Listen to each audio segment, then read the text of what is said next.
Welcome to Kennewick, Washington, home of my first television station as a television newscaster. I started my television broadcasting career in 1996 here in the Tri-Cities of Washington as a reporter, weatherman, news anchor, and then I moved on, and that was 26 years ago. I haven't shot video here since. It's incredible. And now I got a video on the 2023 Mazda CX-9. A mid-size SUV with seating for 6 or 7, depends on your configuration. Anyways, I'm just being a little nostalgic right now. This is so strange. Back here in the Tri-Cities. Anyhow, let's get to the car video. When you think of styling and driving experience, the CX-9 should be top of mind. Standard all-wheel drive, poor on cargo capacity, which I'll show you and demonstrate to you behind the third row, especially compared to the competition. But getting around town, fuel economy wise, comfort, this is hard to beat. The CX-9 comes in 5 trim levels. They dropped the base trim level for 2023. Otherwise, all of these vehicles come with a standard turbocharged 2.5 liter 4-cylinder. It depends on what octane you can get or use, upwards of 250 horsepower, over 300 pound-feet of torque. Again, all-wheel drive standard. It can tow 3,500, which is not great, but oh well. Fuel economy, 20 city, 26 highway. I put about 180 miles on it just to make it to this area here in the Tri-Cities, and I was averaging about 24 miles per gallon overall. And oh, by the way, 7, almost 8 seconds, 0 to 60, if you're so inclined. Those 5 trim levels, by the way: Touring, Touring Plus, Carbon Edition, Grand Touring, and Signature. Yeah, I got the Signature. Now, I mentioned poor on cargo. Check this out. There are a couple of ways to open the lift gate. You can do it from the inside. You can use your key fob. You can use the button just below the Mazda logo, or if your hands are full, boom, and that will open it up, which came in pretty handy for me this week. So behind the back row, you're looking at 14.4 cubic feet of cargo volume. Compare that to the Telluride at 21, so you're giving up almost 7 cubic feet of cargo volume. Now I can fold these down, pretty simple to do.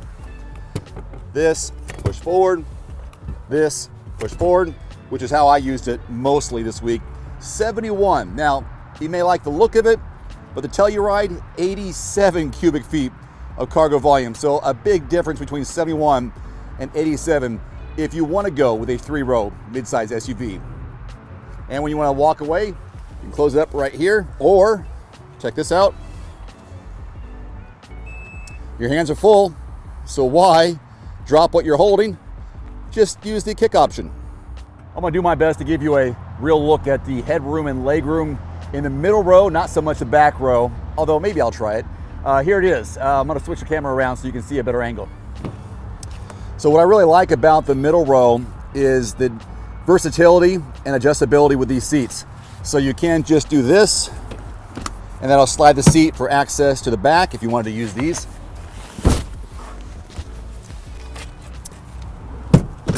You can also just pull here and give those people in the back a little more room. Of course, this will fold it down. It's also this, which lowers that, drops it.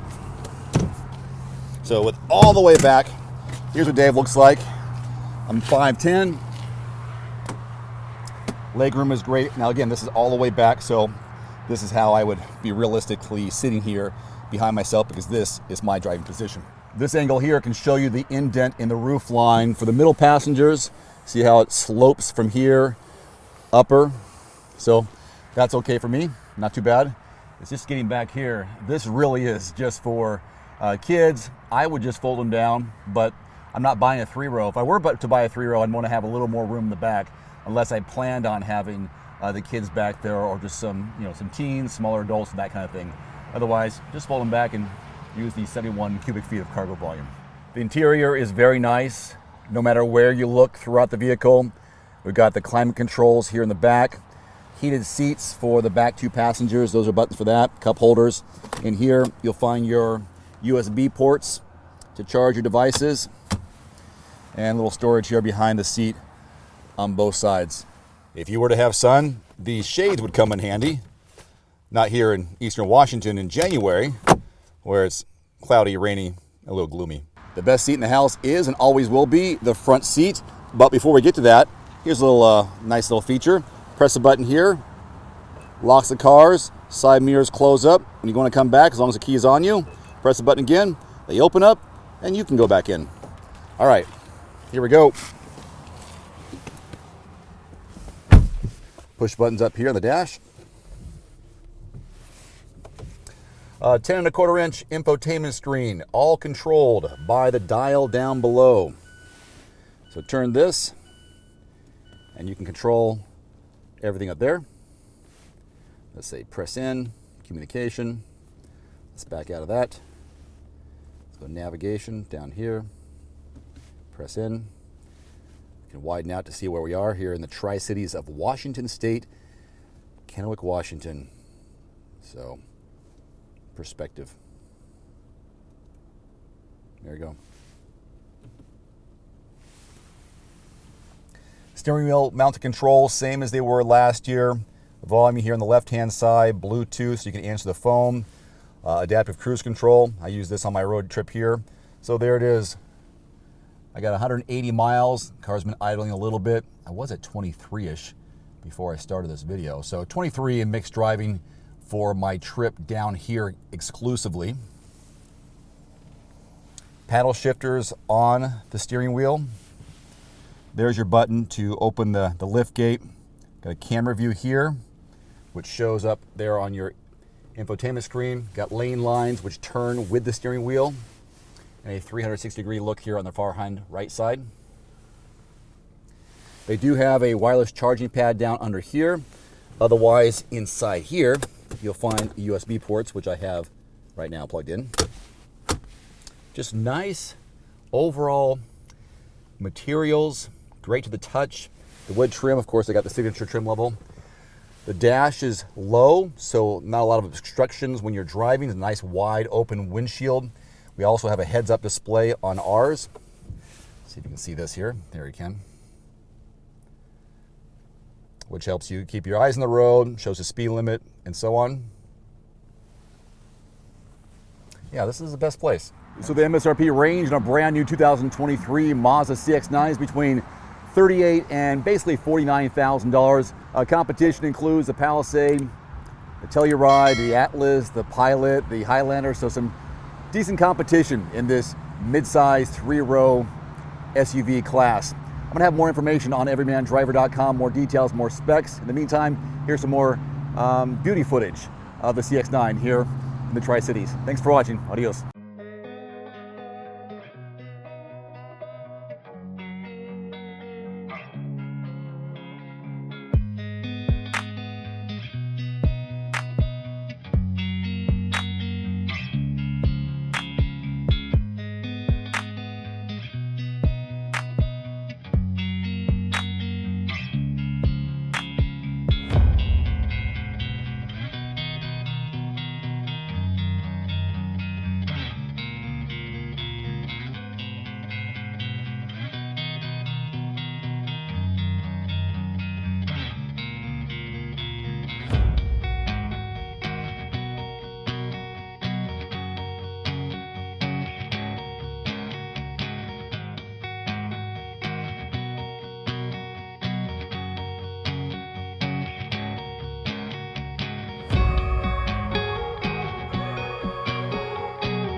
Thanks for watching. Please click subscribe and give us a thumbs up. See you next time.